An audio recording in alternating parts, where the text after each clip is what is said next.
কিন্তু আপনার আমার বাচ্চাগুলা বাড়িতে বসে ফ্রি ফায়ার খেলে, পাবজি খেলে, গেম খেলে। আপনার আমার সন্তানগুলা ফেসবুক সারাদিন, ইউটিউব সারাদিন, টিকটকে ভিডিও বানায়, আপলোড দেয়, মেয়েদের সাথে কথা বলে, আপনার আমার মেয়েগুলা ছেলের সাথে কথা বলে। এইগুলার দিকে খবর নাই হুজুর মসজিদে আসেন কিনা তা নিয়ে মাথা ব্যথা।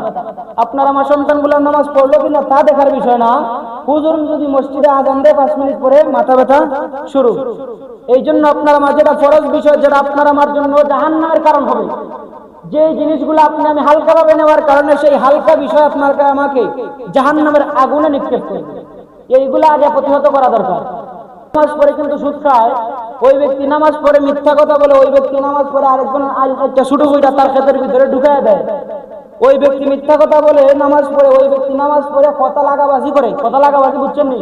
ওখানের কথা ওখানে জোড়া লাগাইয়া তাল দেয়, একটু বড় সড়ো হইয়া কথা ভাঙ্গাইয়া দেয়। নামাজ পড়ার পরেও যদি এই সমস্ত গুনাহ তার থেকে বিরত না হয়, বুঝতে হবে তার নামাজ 1 রাকাত নামাজও কবুল হয় না। রাসূল বলেন পর্যাপ্ত পরিমাণ দ্বীনের ইলম শিক্ষা করা প্রত্যেক বেটা বেটির উপর ফরজ। এখন যে আপনি আমি ফাঁকনা আলাপ দেয়, হুজুর যা যা ভুল করছি আল্লাহ মাফ করতে, নামাজ তো পড়তেছি, জন কালো তো সেই চেষ্টা করেন নাই।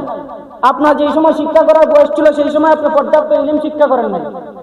এখন যদি বলেন হুজুর আল্লাহ মাফ করতে, আল্লাহ রাব্বুল আলামিন তোমারে মাফ করার জন্য বিভিন্ন পদ্ধতি বাতায় দিয়েছেন, পদ্ধতি একটা অবলম্বন করলা না আর বলবো আল্লাহ মাফ দিবা, কখনো সম্ভব না। একজন সাহাবী রাসূলের পিছনে 5 বেলা নামাজ পড়েন, দিনের বেলা চুরিও, রাতের বেলা চুরিও করেন। সাহাবায়ে কেরাম বলেন ইয়া রাসূলুল্লাহ, ইয়া হাবিবাল্লাহ, ও মুক আমাদের ভাই সাহাবী আপনার পিছনে নামাজ পড়ে ঠিক, কিন্তু দেখা যায় রাতের বেলা চুরি করে, তার কারণ কি? রাসূল বলে তোমরা তারা নামাজ পড়তে বাধা দিও না, চুরি করতে বাধা দিও। একদিন দেখবা অবশ্যই তার নামাজ তার চুরি থেকে, বিভিন্ন প্রকারের গুনাহ থেকে তাকে হেফাজত করবে। আর যদি বোঝা হয় কোনো ব্যক্তিকে নামাজ তার মিথ্যা কথা বলার থেকে ছুটাইতে পারে নাই, কোনো ব্যক্তিকে সুদ খাওয়া থেকে নামাজ দূর করতে পারে নাই, ওই ব্যক্তি নামাজ পড়ে কিন্তু সুদ খায়, ওই ব্যক্তি নামাজ পড়ে মিথ্যা কথা বলে, ওই ব্যক্তি নামাজ পড়ে আরেকজন একটা ছোট বইটা তার ক্ষেতের ভিতরে ঢুকায় দেয়, ওই ব্যক্তি মিথ্যা কথা বলে নামাজ পড়ে, ওই ব্যক্তি নামাজ পড়ে কথা লাগাবাজি করে। কথা লাগাবাজি বুঝছেন নি? ওখানের কথা ওখানে জোড়া লাগাইয়া তাল দেয়, একটু বড় সড়ো হইয়া কথা ভাঙ্গাইয়া দেয়। নামাজ পড়ার পরেও যদি এই সমস্ত গুনাহ তার থেকে বিরত না হয়, বুঝতে হবে তার নামাজ 1 রাকাত নামাজও কবুল হয় না। আমরা বলি নামাজ কবুল না হওয়ার গ্যারান্টি তো আল্লাহ দিবেন, নামাজ পড়লে বলুন না বললেন, নামাজ পড়ার দায়িত্ব আমরা, কবুল করার মালিক আল্লাহ। কিন্তু নামাজের যে কোয়ালিটি আছে, নামাজ কবুল হইতে যাইয়া যে গুণ আপনি অর্জন করা দরকার, সেই গুণই অর্জন করলে না নামাজ কবুল হইব কেমন? এই জন্য আগের থেকে জানা থাকা দরকার, আপনি আমি নামাজ পড়তেছি, নামাজের পরে বিভিন্ন প্রকারের গুনাহ করতেছি, বোঝা গেল নামাজ কবুল হয় নাই।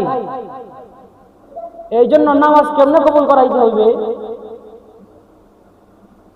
বেহেশতের চাবি হলো নামাজ। নামাজ যদি কোনো ব্যক্তি ঠিক মতো হয়ে যায়, অবশ্যই নামাজ তার গুনাহ থেকে বিরত রাখবে। আর নামাজ যদি ঠিক না হয়, গুনাহ থেকে ওই ব্যক্তিকে কেউ বিরত রাখতে পারবে না। দেখছেন না অনেক মানুষের জেলের মধ্যে বন্দী করা হয়, আসার পরে কি করে আবার চাঁদাবাজি শুরু। যেই ব্যক্তিকে বিভিন্ন প্রকারের মামলা হামলার কারণে জেলের মধ্যে না হয়, জেল থেকে বাড়ি আসুন, যদি জেলে ঢুকে ডাকাত হয়ে বাইর হয়, যেন নামাজ যদি নামাজের মতো পড়তে পারি, নামাজ অবশ্যই আপনার আমার গুনাহ থেকে হেফাজত করে। তো নামাজ কখন ফরজ হয় এটা আগে জানা থাকা দরকার। রাসূল বলেন নামাজ তার উপরে ফরজ হওয়ার আগে তার নামাজের মাসলা মাসাইল শিক্ষা দেয়। এখন যদি রাসূলের কথার উপরে যদি অনেকে নাস্তিকে ইশকাল করে, ওই ব্যক্তির উপর নামাজই ফরজ হইল না, নামাজের মাসলা মাসাইল তারা শিক্ষা দিব কেন? কারণ যুক্তির তর্কে আপনি একটা বিষয় নেন, কোনো ব্যক্তি যদি তার গাড়ি একটা কিনতে হয়, কোনো ব্যক্তি গাড়ি না শিখা রাস্তা দুটে না, আগে গাড়ির ড্রাইভারই শিকার করে গাড়ির মালিক হয়, তারপরে রাস্তায় যায়। প্রথমে হেল্পারি করে, কথা ঠিক আছে, প্রথমে হেল্পারি করে। রাসূল বলেন তোমার সাথে তোমার বাচ্চাকে মসজিদে নাও, আনা নেওয়া করো, বাড়ির মধ্যে যখন মেয়েগুলা থাকবে মার সাথে নামাজে লাগাও। যদি নামাজ না পড়তে চায়, রাসূল বলেন 7 বছরের সময় তারা নামাজের আদেশ করো। আদেশ করবা কেমনে? যে কোনো তার বিনিময়ে, মজা হোক, চকলেট হোক, আদর হোক, মায়ের মহব্বতের দ্বারা হোক, আপনার সন্তানকে আপনার দায়িত্ব হলো, রাসূল বলেন নামাজ শিক্ষা দাও, নামাজের জন্য আদেশ করো। তারপরে রাসূল আরেকটি কঠোরতা অবলম্বন করছেন। রাসূল বলেন তোমার আমার বাচ্চার যখন 10 বছর হইবে, তারে হালকা প্রহার করো, মৃদু প্রহার করো, মিষ্টি মিষ্টি ভাষায় মাত্র তারে আঘাত করো, যাতে ওই বাচ্চারা নামাজের জন্য একটু আকৃষ্ট হয়। রাসূল বলেন 10 বছরে যদি তোমার বাচ্চা তুমি নামাজ শিক্ষা দিতে পারলা না, নামাজ পড়ে না, তাহলে যখন বালিগ হইবে তাকে তুমি কড়াভাবে দমন করো নামাজের জন্য। যদি বালেগ হওয়ার পরেও নামাজ না পড়ে, রাসূল বলেন তারে ঘর থেকে বিতাড়িত করো, প্রয়োজনে তোমাকে আব্বা বলতে তুমি মানা করো। কিন্তু আপনার আমার বাচ্চাগুলো বাড়িতে বসে ফ্রি ফায়ার খেলে, পাবজি খেলে, গেম খেলে। আপনার আমার সন্তানগুলো ফেসবুক সারাদিন, ইউটিউব সারাদিন, টিকটকে ভিডিও বানায় আপলোড দেয়, মেয়েদের সাথে কথা বলে, আপনার আমার মেয়েগুলা ছেলের সাথে কথা বলে। এইগুলার দিকে খবর নাই, হুজুর মসজিদে আসেন কিনা তা নিয়ে মাথা ব্যথা। আপনার আমার সন্তানগুলোর নামাজ পড়লো কিনা তা দেখার বিষয় না, হুজুর যদি মসজিদে আজান দেয় 5 মিনিট পরে মাথা ব্যথা শুরু। এই জন্য আপনার আমার যেটা ফরজ বিষয়, যেটা আপনার আমার জন্য জাহান্নামের কারণ হবে, যে জিনিসগুলো আপনি আমি হালকাভাবে নেওয়ার কারণে সেই হালকা বিষয় আপনাকে আমাকে জাহান্নামের আগুনে নিক্ষেপ করবে, এইগুলো আগে প্রতিহত করা দরকার। আপনার আমার বাচ্চাদেরকে এখন অনেক বৃদ্ধ মানুষগুলো আইসেন আলী যে হুজুর ফুলাটা একবারে অবাধ্য হয়ে গেছে, কথাবার্তা একবারেই শুনে না, শুনবো না, তুমি ঠিক আসলানি। তুমি যদি গুরুত্ব থেকে তারা ঠিক কথা, তোমার বাচ্চা অবশ্যই তোমার আদলে থাকতো। কোনো গাছ যদি বাতাসে সর্বপ্রথম রওয়ার পরে যদি বাতাসে গাছটাকে হেলাইয়া দেয়, ফালাইয়া দেয়, আমরা কি করি? কুটি দিই না? কুটি দিয়ে গাছটাকে সোজা সোজা রাখে। কুটি দেওয়ার কারণ কি? গাছটা সোজা থাকবে। তাহলে কুটি হইলেন আপনার বাবা ঠিক না, আপনার সন্তান ঠিক থাকবে না। আপনার সন্তান আপনার সামনে সরাসরি নামাজ বিরোধিতা করতেছে, নামাজের বিরোধিতা করতেছে, কিন্তু আপনি বাবা হইয়া পুত্রে করতেছেন, পুত ঘুমাও রে পুত, তুমি বাক্কা রাইতে ঘুমাইছো, কাম করে আইসো তো তেহারি করছো, ঘুমাও রে আব্বা ঘুমাও। এই যে আব্বা আব্বা হইয়া ঘুম পাতাইলা, ফেরেশতা হইব দুনিয়ার তুমি বিদায় হওয়ার বাদাম দিয়ে জাহান্নামে ঢুকবে। সম্মানিত হাজিরিন, এই জন্য নামাজের বিষয়ে খুব খেয়াল করা দরকার। এখন সবচারা জোয়ান ফুলাবান যুবক বয়সের মানুষ নামাজ কেমনে করেন সেটাই জানে না। নামাজ কেমনে করতে হয় তার জানা নাই, ওযু কেমনে করতে হয় জানা নাই। এখন আমরা সমাজে কথা আছে, হুজুর অনেক জিনিস তো জানি না, না জানি না করতেছি, আল্লাহ মাফ করতাম। রাসূল হাদিসের মধ্যে বলেন, তলাবুল ইলমি ফারিদাতুন আলা কুল্লি মুসলিম আও কামা ক্বালা আলাইহিস সালাতু ওয়াস সালাম।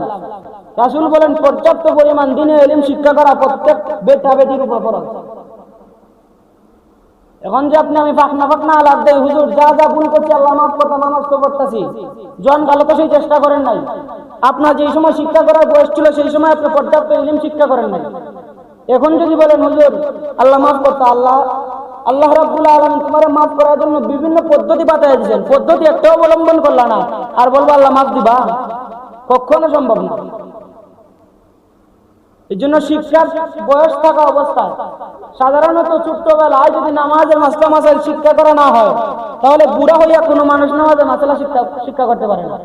যদি আজকে যদি দাড়ি বাংলা মুরব্বী হয়ে ওরা তুমি আমার দ্বারা কোরআন শরীফ পড়ো, সিবারা পড়ো, ওযু করার তরিকা কিটা, গোসলের ফরজ কিটা, গোসল কোন কারণে ফরজ হয়, ওযু কোন কারণে ফরজ হয়, এগুলো জানো বেড়া হবে, এটা পাক কিটা হয় বা হোক না, দাড়ি বাংলা বেড়া তার সামনে গাইছি অবশ্যই হয়ে বলা যাবে। এই কারণে আপনার বৃদ্ধ অবস্থায় শিক্ষা করার সুযোগ নাই। যেই সময় শিক্ষার বয়স ছিল ছোট্টবেলায় সেই সময় শিক্ষা করেন নাই, এই জন্য আপনার শাস্তি হবে ডবল। অনেক মানুষকে হুজুর আপনারা তো জানেন, জানি না কেমন এটা করলাম, আমরা জানি না গুনাহ করছি, একসময় মাপ চাইতে পারবো।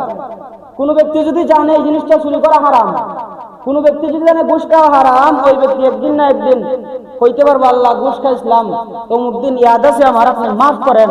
আর আমরা হুজুর অনেক মাসলা জানি, জানার পরে যদি নামাজ অনেকগুলা তরক করে ফেলি, এক সময় বলতে পারবো আল্লাহ জানছিলাম ঠিক, মানতে পারি না, আপনি মাফ করেন। আর আপনি আমি যদি জানি না, মাফ চাই মুখ নেই। কোন কারণে ইমান ছুটে, এই বিষয়গুলো যদি না জানি ইমান আনবো কেমন? আপনি আমি মা বাবার গর্ভ থেকে আসলাম মুসলমান হইয়া, আসার পরে ইমানকে মজবুত করতে হয় কেমনে, ইমান ছুটে কেমনে, ইমান আসে কেমনে? রাসূল বলেন শেষ জামানায় আমার উম্মতের এমন অবস্থা হবে, সকালবেলা মুমিন অবস্থা ঘুম থেকে উঠবে, বিকালবেলা কাফের অবস্থা ঘরের মধ্যে প্রবেশ করবে।